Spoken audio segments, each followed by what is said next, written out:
Hello friends, डेनी classes में आपका स्वागत है। दोस्तों, राजस्थान हाईकोर्ट एलडीसी के बारे में आज हम बात करने वाले हैं। राजस्थान हाईकोर्ट एलडीसी को लेकर स्टूडेंट के दो सवाल मन में है जो बार बार कमेंट कर रहे हैं।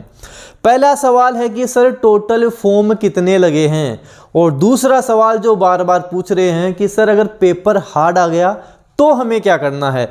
तो इन दोनों सवालों के बारे में आपके डिटेल से बात करके चलेंगे।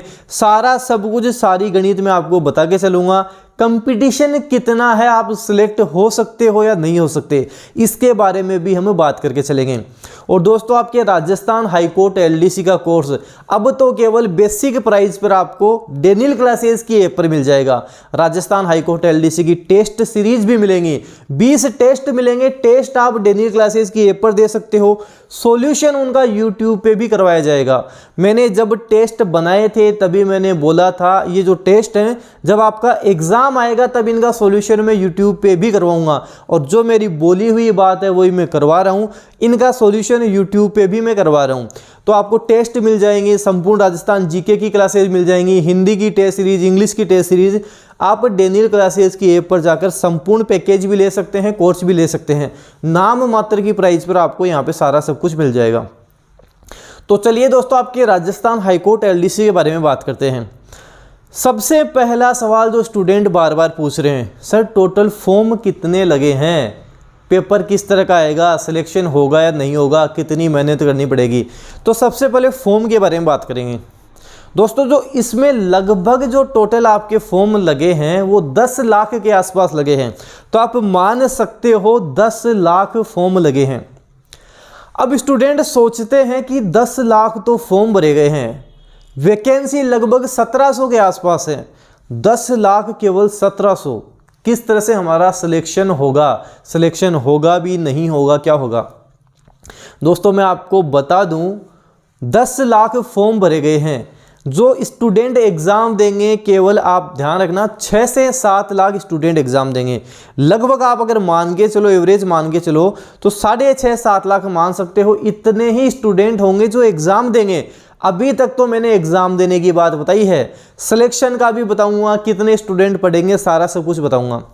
तो केवल 6-7 लाख स्टूडेंट ही हैं जो एग्जाम देंगे।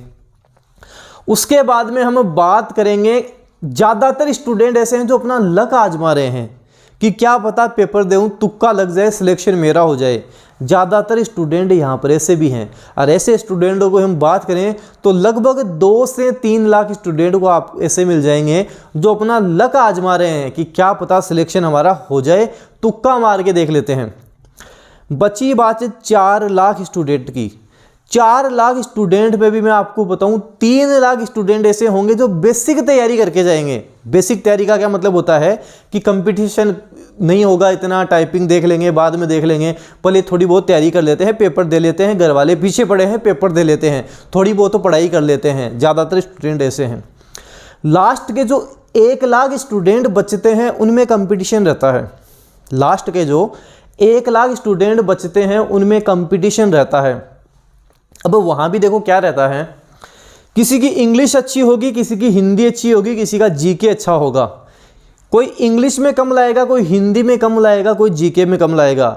लेकिन जो तीनों सब्जेक्ट ही अच्छे से पढ़ेगा वो सिलेक्शन ले लेगा। हिंदी भी पढ़ेगा, इंग्लिश भी पढ़ेगा, जीके भी पढ़ेगा, करंट अफेयर भी पढ़ेगा। इन सब पे जो ध्यान देगा वो सिलेक्शन ले लेगा। आप खुद सोच के देखो, मान लो आपकी हिंदी बहुत अच्छी है, बहुत अच्छी है, तो क्या आपके 100 में से 150 नंबर दे देंगे क्या? क्या हिंदी में आपको 100 में से 150, 100 में से 101 नंबर मिल सकते हैं क्या? नहीं मिल सकते। इंग्लिश की बात करो, इंग्लिश आपकी अच्छी नहीं है तो कम करोगे तो 100 में से 20, 30, 40 उतने ही नंबर आएंगे। और वही आप सोच के देखो, जैसे इंग्लिश आपने अच्छी कर रखी है, हिंदी अच्छी कर रखी है, सारे सब्जेक्ट ही अच्छे कर रखे हैं, सब में अच्छे नंबर आएंगे। जैसे मान लो हिंदी आपकी बहुत अच्छी है, 100 में से आपके 80 से 90 नंबर आ गए। इंग्लिश आपकी अच्छी नहीं है, फिर भी आपने पढ़ के लास्ट में इतनी अच्छी तैयारी कर ली कि इंग्लिश में भी आपके लगभग 75 के आसपास नंबर बन गए। जीके भी आप साथ साथ पढ़ रहे हो, करंट अफेयर भी जैसे मैं करवा रहा हूँ वहाँ से कर रहे हो, अच्छे से पढ़ रहे हो। सबको जो स्टूडेंट टाइम देगा वो सिलेक्शन ले जाएगा। यहाँ पे ऐसा नहीं है कि आपके पास काफ़ी सारा सिलेबस है, काफ़ी सारे सब्जेक्ट हैं, रीजनिंग है, मैथ है, ऐसा कुछ है नहीं। माइनस मार्किंग है नहीं। तो जो स्टूडेंट ढंग से इन सभी सब्जेक्ट को टाइम दे गया, सभी, जैसे किसी की इंग्लिश अच्छी नहीं है तो वो क्या करता है, हिंदी ज़्यादा पढ़ लेता है, इंग्लिश छोड़ ही देता है। ये गलती मत करना। हिंदी को भी उतना ही टाइम देना है, इंग्लिश को भी देना है। इंग्लिश को तो ज़्यादा और दो, अगर आपकी कमज़ोर है तो ज़्यादा टाइम दो और अच्छे से करो। हिंदी इंग्लिश ऐसे सब्जेक्ट हैं, हाईकोर्ट एलडीसी में तो ऐसे सब्जेक्ट है जहाँ पूरे नंबर भी लाए जा सकते हैं। जीके अथाह होता है, वहाँ नंबर करते ही करते हैं। तो मैं आपको बता रहा हूँ, आप इस तरह से स्टडी करो कि कोई कंपटीशन नहीं है। इस तरह से स्टडी करो, मेरे को एक जॉब लगनी है, एक जॉब इसमें से मेरी है, 1700 में से एक जॉब मेरे को लेकर रहना है। इस तरह से आप स्टडी करो, इस तरह से तैयारी करो।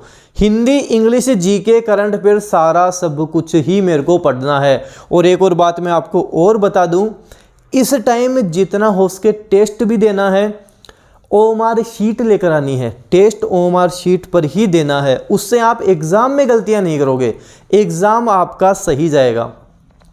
ओएमआर शीट पर टेस्ट देना है, टेस्ट देने के बाद में खुद देखना है कितने सही हुए कितने गलत हैं। एग्ज़ाम में भी सारे ही अटेम्प्ट करने हैं, ओएमआर शीट में भी सारे ही आपको भरने हैं। ये भी देख लेना आपको ओएमआर शीट भरने में टाइम कितना लगता है। अगर किसी को 10 मिनट लग रहे हैं तो आप 15 मिनट ओएमआर शीट के लिए छोड़कर रखना। सारे क्वेश्चन कर लिए, पेपर में टिक लगा दिए, लास्ट में जब ओएमआर शीट आप भरो, ये जरूर देख लेना टाइम कितना लग रहा है आपको। किसी को 10 मिनट लगे तो वो 15 मिनट छोड़ना, किसी को 15 मिनट लगे तो वो लगभग 20 मिनट के आसपास छोड़ देना। लेकिन ओएमआर शीट के लिए भी इतना टाइम तो आप छोड़ देना। पहले पूरा आंकलन कर लेना कि मेरे को इतना टाइम लग रहा है, उससे 5 मिनट एक्स्ट्रा ही छोड़कर चलना, क्योंकि ओएमआर शीट अच्छे से भरना है, सही से भरना है। एक भी गलत भर दिया तो 2 नंबर आपके कटते हैं। इस तरह से पूरी रणनीति बना के चलो। अब जो क्वेश्चंस करवा रहा हूँ उनको ढंग से करके चलो, अपनी तरफ से दी बेस्ट करके चलो, सिलेक्शन ले लोगे। पता लगेगा कंपटीशन तो कुछ ही नहीं था, केवल हवा बनवाई हुई थी, हवा था, कुछ भी कंपटीशन नहीं था। मैंने ढंग से अच्छे से तैयारी करी है, मैं सिलेक्शन लूँगा। ये जिसने सोच लिया, सबको अच्छे से टाइम दे दिया, इस टाइम 15 घंटे जो स्टडी कर रहा है, सिलेक्शन उसका कोई नहीं रोक पाएगा। वो सिलेक्शन लेके रहेगा, सेलेक्ट होकर रहेगा। अब दूसरी बात करते हैं कि आपने बहुत अच्छे से तैयारी की है, पेपर हाई लेवल का आ गया है, पेपर अच्छा खासा लेवल का आ गया है, 300 नंबर का पेपर बन रहा है, ठीक है, पेपर अच्छा लेवल का आ गया। आपके क्वेश्चन से सही नहीं हो रहे हैं, क्वेश्चन आपको अटेम्प्ट सारे ही करने हैं, चाहे पेपर कितना ही लेवल का है। अब एक चीज़ आप सोच के देखो, अगर आप ढंग से अच्छे से स्टडी करके गए हो, अच्छे से आप पढ़ के गए हो, पेपर लेवल का आया है, तो क्या ये पेपर आपके लिए लेवल का आया है क्या? ये तो सभी के लिए लेवल का आया है, तो इसमें डरने की कोई बात नहीं है। अगर पेपर लेवल का भी आ जाता है तो भी कट ऑफ उसकी कम ही जानी है, क्योंकि लेवल आपके लिए नहीं आया है, सभी स्टूडेंट के लिए लेवल का ही आएगा, तो कट ऑफ उसमें कम चली जाएगी। पेपर आसान आता है, मॉडरेट आता है, लेवल आता है। कभी भी पढ़ने वाले स्टूडेंट को दिक्कत नहीं होती है, दिक्कत उनको होती है जो तुक्का मारते हैं कि क्या पता मैं भी थोड़ा सा पढ़ लेता हूँ, सिलेक्ट हो जाऊँगा। पढ़ने वाले को कभी दिक्कत नहीं होती है, पढ़ने वाला तो सिलेक्शन लेता ही लेता है, पढ़ने वाला सिलेक्ट होता ही होता है। तो अगर पेपर लेवल का भी आ जाता है, आपकी स्टडी अच्छी है, तो जितने प्रश्न आए उनको कर देना, बाकी भी सारे करने ही हैं आपको। उनमें भी क्या पता कितने आपके सही हो जाएं, अच्छा लक होगा तो ज़्यादा सही हो जाएंगे, लेकिन जो स्टडी की है वो आपके काम ही आनी है। अगर कट ऑफ ज़्यादा जाती है, कम जाती है, वो पेपर के लेवल के अकॉर्डिंग जाती है।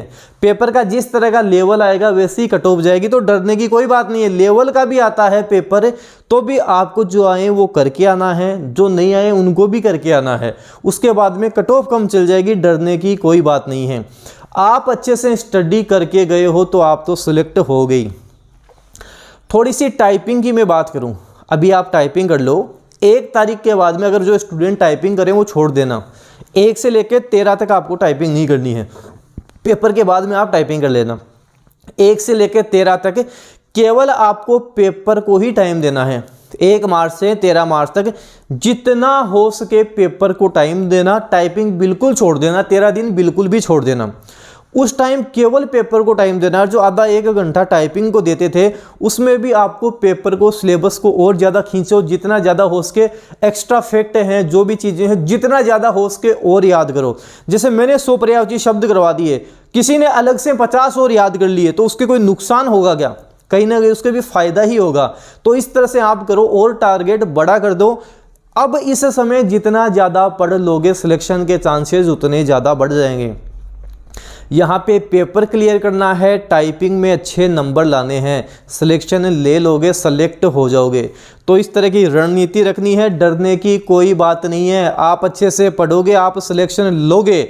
जो अच्छे से पढ़ेगा, अपना 100% देगा, वो सिलेक्शन लेगा। इस तरह से सोचो कि ये लास्ट एग्जाम है, इसमें सिलेक्शन लेना ही लेना है, सिलेक्ट होना ही होना है। 15 घंटे डेली निकालने ही निकालने हैं। फ़ोन बंद कर दो, कुछ भी कर लो, कैसे भी पढ़ना है, स्टडी करनी है, जो भी काम है सारे छोड़ दो। काफ़ी कम समय बचा है, कम समय की बात है। जितना हो सके स्टडी को इस टाइम आपको टाइम देना है और इस बार आपको सिलेक्शन लेना ही लेना है। इस वीडियो को आप जितना हो सके आपके फ्रेंड्स में, जो भी आपके ग्रुप है, टेलीग्राम, व्हाट्सएप, सब पे शेयर जरूर करें। वीडियो लाइक करें। अगर आप डेनियल क्लासेस यूट्यूब चैनल पर नए हो तो जब आप सब्सक्राइब करो उसके साथ साथ बेल आइकन को भी प्रेस कर लेना। इससे क्या होगा, मैं कोई भी न्यू अपडेट दूंगा वो आपको तुरंत मिल जाएगी। साथ ही डेनियल क्लासेस का टेलीग्राम चैनल भी ज्वाइन जरूर करें आप। वहाँ भी काफ़ी इन्फॉर्मेशन मैं आपको देता हूँ, काफ़ी चीज़ें वहाँ भी प्रोवाइड करवाता हूँ। वहाँ भी लगभग 20,000 के आसपास स्टूडेंट जुड़े हुए हैं। तो वहाँ न्यू इन्फॉर्मेशन भी मिलती है, नोट्स भी मिल जाते हैं, PDF भी मिल जाती है। तो वो भी आप ज़रूर ज्वाइन करें। धन्यवाद।